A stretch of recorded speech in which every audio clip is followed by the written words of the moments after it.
Hey, what's going on guys, I'm Silent Core and it has been a minute since my last top 10 video, but I'm going to be bringing back this series with the top 10 worst mistakes players make in Red Dead Online. Now when I was researching for this video I asked you guys in my community tab what the biggest mistakes are, and most of you said the biggest mistake was playing Red Dead Online at the moment with all the glitches and bugs.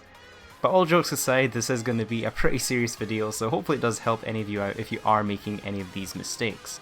Up first at the number 10 spot is completing missions either too quickly or too long. Stranger missions and bounty hunter missions actually both give you bigger payouts the longer you take to complete them. However, a common misconception is if you wait until the final seconds of the timer to finish the mission, then you'll get the most money. However, there is actually a limit and a threshold of how much money you can make from these missions, therefore you shouldn't be waiting the whole mission timer.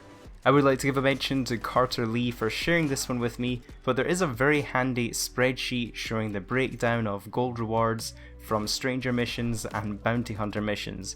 As you'll see here, the optimal time to finish missions is in 12 minutes, as that's the threshold for the highest payout.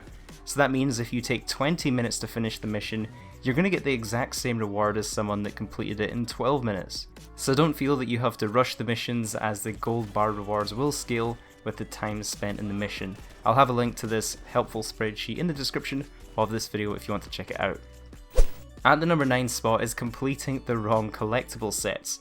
Most of you probably already know about the Red Dead Redemption 2 collector's map that shows literally every collectible set in Red Dead Online as they spawn every day. However, not every single set is actually worth collecting. For example, bird eggs are only worth around $182 for a whole set, and if you compare that with a set of coins that sells for $540, you can see that focusing on the right collector sets can make sure you guys are being most efficient with your time and you're able to sell the sets that are valued at the most. I'm going to put on screen how much you'll get for selling each set to Madame Nazar, and as you can see I'd recommend focusing on basically all the metal things, so the coins, every jewellery set, the rings, bracelets, earrings, necklaces, and the heirlooms. And this will save you a lot of time rather than running around the map collecting sets that weren't very valuable. Next up is not playing as a posse. Now I quite often play as a solo player myself. Sometimes I play Red Dead Online at very irregular times when none of my friends are on, but playing as a posse has so many advantages. First of all, you'll have backup if you need it, especially if you're doing a sale mission. You'll have strength in numbers. It can be the difference between your cargo being sold or having it destroyed or stolen by a rival posse. Not to mention the game is just a lot more fun with other players. One of my personal favourite activities to do with other players is helping them with their trader sale missions. You'll actually get 50% of the value of their sale. So for example, if I was to do a distant trader sale mission for $625, everyone in my posse will be rewarded with 50% of whatever my value was, so that would be $312 for everybody that helps me sell it. If you're struggling to find people to play with, I'll have both my Discord and the Red Dead Online community Discord linked in the description of this video. I'm actually active in both of these Discords myself, so no matter if you're playing on PC, Xbox One or PS4, you'll be able to find good, reliable people, and most of the time they'll have mics to communicate with. Next is ignoring daily challenges. We now have a huge amount of daily challenges at our disposal. It seems Rockstar are adding more with each role they introduce in the game. So currently we have 19 daily challenges we can complete every single day. You'll get 0.2 of a gold bar per challenge that you complete, plus 0.6 of a gold bar if you complete all 7 of the general ones. So that's basically 4.4 gold bars per day if you complete all of these. This can even be increased to 11 gold bars per day if you build your streak. If you didn't know already, you only need to do one daily challenge per day to build your streak in Red Dead Online. So you just need to hop into the game for a couple of minutes each day, do the easiest challenge, and you can quickly build up your streak to the biggest multipliers and start making bank. Next up is attacking random players, or even worse, killing people's horses. Now I get it, in Red Dead Online we're outlaws, but if you want to mindlessly kill everyone around you, just go into the showdown modes. They're kind of designed for that kind of gameplay. but going around your lobby, griefing and killing other players for no reason is kinda just asking for trouble. Especially when it comes time to sell your businesses, you're more likely to have people that are gonna want some revenge on you. Just a friendly reminder, if you are enjoying this video so far, please take a few seconds to leave a like and subscribe. It really helps cure my winter depression. Up next is not buying items or upgrades when they're discounted. Every Tuesday there's a new Red Dead Online update that introduces new bonuses and benefits. I actually make a video every single Tuesday going over what these are to help you out. And you can save yourself literally hundreds and hundreds of dollars by just waiting to purchase some items. For example, if you want to buy a new camp upgrade, even weapons, horses, Rockstar regularly adds coupons to the game that you can use to save on all of these items. At the number 4 spot is wasting money on clothing or emotes. In most of the Tuesday updates, Rockstar will add some new clothing, especially new hats into Red Dead Online, and if we're really lucky, a brand new emote. Now we all want to look cool in the game, but try not to waste too much of your money on clothing, as it can get pretty expensive and mean that you're not able to buy functional things that will actually benefit your gameplay. The price of emotes in this game is pretty ridiculous. A lot of the weapons in this game are actually cheaper than buying a single emote. Buying emotes is basically the equivalent of taking your hard-earned money and giving it to Micah Bell. At the number 3 spot is spending gold bars on things that you can just buy with cash.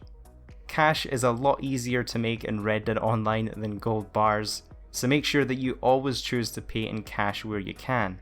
That way you can save your gold bars for purchases that can only be made in gold, such as outlaw passes, starting new roles, and even certain items can only be purchased with gold bars, so don't waste them on making all of your guns look cool. At the number 2 spot is buying all of the weapons in Red Dead Online. There's literally only 5 or 6 weapons that you actually need to buy in this game, and the rest are basically a waste of money and will most likely sit on your horse completely unused. To quickly go over the must-own weapons, I'd recommend getting a varmint rifle, a bolt-action rifle, the pump-action shotgun is the best shotgun, the Lancaster repeater is the best repeater, and the revolver, either the Lamat revolver or the Navy revolver, are the best in slot for pistols, and the majority of the other weapons are just not worth using. I do personally own quite a lot of the weapons in the game, but that's mostly for testing purposes, as I like to review a lot of the weapons and let you know which ones you should actually buy. And that leaves me with the number 1 and biggest mistake that players make in Red Dead Online, and this one was actually suggested by fellow Red Dead YouTuber Pineapple, and that is buying the moonshine bar before upgrading the moonshine business. So there's 2 different bar upgrades you can purchase. There's the bar expansion for $950 and then the band expansion for an additional $850. Now a lot of people were actually tricked into buying the bar and band upgrades, thinking it would unlock a speakeasy that would generate them money and make their business more successful. Especially when the dialogue in the game actually recommends we do this and actually have people visiting our bar and start drinking our moonshine. However, this is a big mistake because all of these bar upgrades are actually completely cosmetic. All of these people in your bar drinking your moonshine are doing so for absolutely free. You're not going to get any benefits from it. So if you're still ranking up your moonshine role, make sure you buy the actual business upgrades and equipment upgrades before you buy any of the expansions. Specifically, that's the condenser upgrade and the polished copper upgrade. These will allow you to produce average strength moonshine and strong strength moonshine respectively. So that was the top 10 worst mistakes that players make in Red Dead Online. Don't forget to leave a comment down below if you think I missed anything, if you think there's a bigger mistake people make in this game. And if you have any ideas for the next top 10 I should make, feel free to leave those down in the comments and I'll give you a shout out if I use your idea. I promise I'll try to be a lot more consistent when I make these top 10 videos. I really want to start doing this series a lot more regularly. If you enjoyed this, please take a few seconds to leave a like on the video, it really helps support my channel. And don't forget to subscribe if you are new so you don't miss out on the next top 10. Did you guys know I have just launched a book on Amazon? If you or anyone you know is an aspiring YouTuber, this is the ultimate guide to creating, branding, and monetizing a YouTube channel. Best of all, you can even preview this book for absolutely free on Amazon. I'm currently doing a special offer with this book being set just above the printing cost, so don't miss out before the price increases. Just search the book title So You Want to Be a YouTuber on your local Amazon store, or you can find a link in the description of this video. It's now available on paperback and Kindle.